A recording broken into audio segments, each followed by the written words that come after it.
Hello busy people, for the first time ever మా కిచెన్లో cauliflower cook చేయబోతున్నాం అనమాట. ఫస్ట్ టైం ఎందుకన్నానంటే ఇంతవరకు మేము ఎప్పుడు కాలీఫ్లవర్ కుక్ చేసుకోలేదు. ఇప్పుడు చేస్తున్నాం కాబట్టి హిట్టా ఫట్టా అనేది జెన్యూన్ రివ్యూ ఇవ్వబోతున్నాం. సో ఫస్ట్ అయితే ఈ ఆకులని పీకేసి చిన్న చిన్న పీసెస్ చేసుకోవాలంట. చాలామంది పురుగులు ఉంటాయని కూడా అన్నారు, బట్ చెక్ చేద్దాం.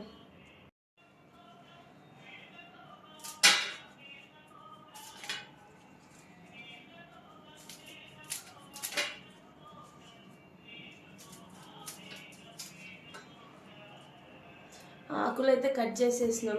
నెక్స్ట్ సో గైస్, ఒకటైతే బయటకు తీసాను. చెవులో కాలీఫ్లవర్ పెట్టుకుంటారా? నేనైతే ఎవరికి పెట్టను. గైస్, యాక్చువల్గా పురుగులు ఉన్నాయి. చాలా కేర్ఫుల్గా చెక్ చేసుకొని వేసుకోవాలన్నమాట. ఒకటికి 100 సార్లు చెక్ చేసుకోండి. నేను ఇలా ఫ్లవర్ బై ఫ్లవర్ ఓపెన్ చేసి మరీ చెక్ చేస్తున్నా. అండ్ బాయిల్ కూడా చేస్తాను పసుపు వేసి, బట్ అయినా జాగ్రత్త పడాలి కాబట్టి ఇంత క్లియర్గా చెక్ చేసుకోవడం బెటర్. అండ్ ఇంత ప్రాసెస్ ఉంటుందని నాకు తెలీదు, బట్ తెచ్చుకున్నాం కాబట్టి ఇంక తప్పదు. సో గైస్, ఇవైతే నేను వాష్ చేసి పెట్టుకున్నాను అనమాట. ఇందులో ఇంత చిన్న పురుగు కూడా లేదు, అంత క్లియర్గా చెక్ చేసుకున్నాను. ఇప్పుడు మనం ఒక బౌల్ తీసుకొని ఇందులో పసుపు కొంచెం సాల్ట్ వేసి అవి బాయిల్ చేద్దాము.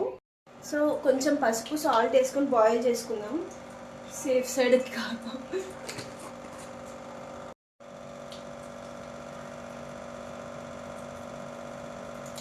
కొంచెం వాటర్ మరిగినాక ఈ కాలీఫ్లవర్ అందులో వేద్దాం అనమాట. మరి ఎక్కువ బాయిల్ చేసే అవసరం లేదు, కొంచెం బాయిల్ అయినా చాలు. తర్వాత మరి కర్రీలో కూడా ఇంకా ఉడుకుతుంది కాబట్టి. ఇలా పసుపులో ఉడికిస్తే ఇంకా ఏమన్నా మనకు తెలియని ఉన్నా పోతాయి కాబట్టి ఇలా ఉడికించుకోవడం బెటర్ అనమాట. సో గైస్, బాయిల్ అయితే చేసి పక్కకు పెట్టుకున్నాం. ఈ మాత్రం బాయిల్ అయితే సరిపోతుంది. మళ్ళీ కర్రీలో కూడా వాటర్ వేసి కొంచెం ఉడికిస్తాం కాబట్టి ఇప్పుడే మెత్తగా అయిపోతే అప్పుడంతా పేస్ట్ అయిపోతుంది. సో ఇలా ఉందన్నమాట. సో ప్యాన్ అయితే పెట్టేసుకున్నాం. ఇప్పుడు ఆయిల్ వేసుకుందాం. జీలకర్ర ప్లస్ ఆవాలు,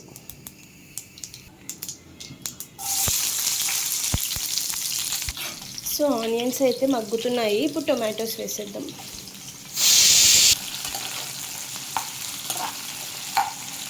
కొంచెం పసుపు వేస్తున్నా,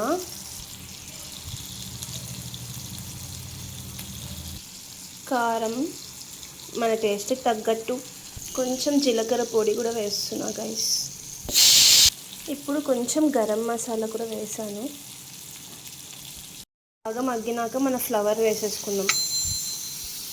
గైస్, వీళ్ళందరికీ కొంచెం టైం ఇద్దాం కలిసిపోవడానికి. తర్వాత వాటర్ వేద్దాము. నేను కొంచెం వాటర్ యాడ్ చేస్తున్నా, కొంచెమే యాడ్ చేసిన, ఆల్రెడీ అవి ఉడికిపోయినాయి కాబట్టి. నెక్స్ట్ కర్రీ అయ్యాక ఎలా వస్తుందో చూపిస్తా. స్మెల్ అయితే చాలా బాగా వస్తుంది. కర్రీ అయ్యాక చెక్ చేద్దాం ఎలా వస్తుందో. గ్రేవీ థిక్ అవ్వడానికి కొంచెం కొబ్బరి పొడి,